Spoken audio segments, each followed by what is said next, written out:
नाही म्हणत म्हणत आज बाप्पांच्या जाण्याचा दिवस आला आणि असं होतं की नका जाऊ बाप्पा, पण ठीक आहे.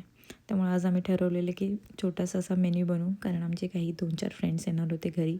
सो मी मस्त मसाले भात आणि थोडेफार मोदक आणि त्यानंतर कढी, पापड, श्रीखंड असा एक मेन्यू छोटासा बनवायचा आणि सगळ्यांना द्यायचा आणि प्रसादाला पण दाखवायचं असं आम्ही ठरवलेलं.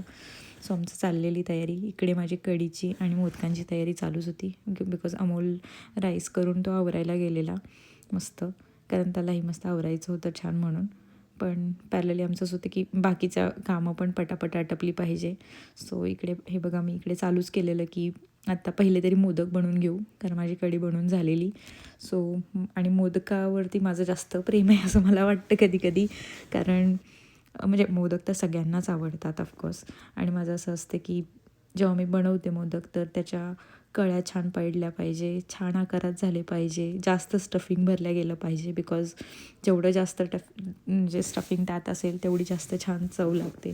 सो माझं एकच मोटिव्ह होतं जेव्हा मी एवढे मन लावून मोदक बनवत होते, की माझे मोदक फक्त छान आणि दिसायला पण आणि खायला पण असे छान झाले पाहिजे होते. सो तुम्हीच बघा, मी तुम्हाला एंडला दाखवते की कसे झाले हे मला नक्की सांगा. म्हणजे like at least not as per the taste, but या माझ्याकडनं छान कळ्या पडल्यात का नाहीत, का डिझाईन त्याची म्हणजे लाईक आकार चांगले जमलेत का नाहीत, हे मला नक्की कमेंटमध्ये सांगा. सो त्यानंतर इकडे अमोल विसर्जनाची घरीच तयारी करत होता. सो पॅरलली म्हणजे माझं इकडे काम चालताना आणि बाप्पांना मी सतत थोड्या वेळाने बघतच होते की काय कसं काय. आणि अमोल माझं असेच व्हिडिओ घेत होता की मी काय करते आणि काय नाही बघण्यासाठी. आणि हे बघा, माझा पहिला गाणं तयार होतं मोदकांचा. Oh my god, it's look yum. So after that माझे काही फ्रेंड्स यायला चालू झाले, म्हणजे माझे 3-4च फ्रेंड्स येणार होते. So because of her I met both of them. So they are also really good people. And मी एवढं सांगले की ते पण कोल्हापूर साईडचेच आहेत. सो आम्हाला खूप भारी वाटलं की आमच्याकडची माणसं भेटली असं वाटलं. आय नो मी मराठवाड्याची आहे, पण ठीक आहे. सो त्यानंतर आम्ही आमच्या आरतीला सुरुवात केली आणि पहिली आरती आम्ही दोघांनी केली.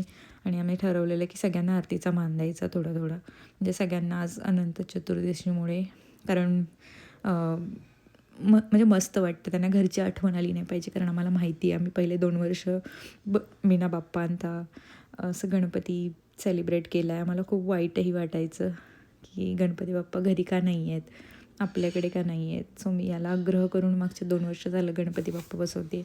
पण आज म्हटलं की गणपती बाप्पांच्याच आगमनाने आणि म्हणजे आगमनाचा पण मी व्हिडिओ बनवला, बट मी टाकला नाही, पण मी टाकेल कधीतरी पुन्हा. पण येस म्हटलं चालू करू माझा स्वतःचा पण व्लॉग. सो आमचं असं मस्त प्रसाद दाखवून झालेलं, जेवण झालेलं आणि नंतर आमच्या गणपतीच्या जाण्याची वेळही आलेली.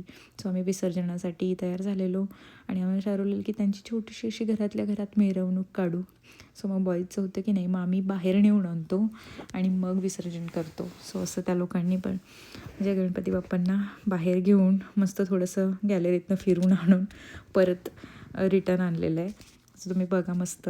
सो मला एवढंच म्हणजे गणपती बाप्पा मोरया, मंगलमूर्ती मोरया, गणपती बाप्पा मोरया, मंगलमूर्ती मोरया, पुढच्या वर्षी लवकर या. सो माझ्या मनात तर असं होतं की दरवर्षी बाप्पा येतात आणि जातात. मागच्या वर्षी पण आणि ह्यावर्षी पण माझ्यासाठी असं लाईक, कारण खूप वर्षानंतर बाप्पा यायला लागले, तर मला असं वाईट वाटलेलं. लास्ट इयर तर खूप जास्त वाटलेलं, कारण खूप वर्षांनी मी सेलिब्रेट केलेलं गणेश चतुर्थी.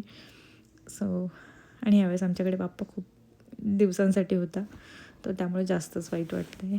कारण आम्ही युजली फक्त 7 दिवस ठेवतो, पण यावेळेस आम्ही 11 दिवस आमच्या बाप्पांना घरी ठेवलेलं. सो आम्हाला ते खूप भारी वाटत होतं. असं वाटत होतं की कोणीतरी तिसरा व्यक्ती आमच्यासोबत राहतो आहे. पण ठीक आहे, आता चालायचं.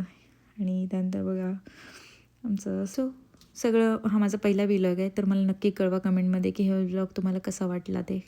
Thank you so much.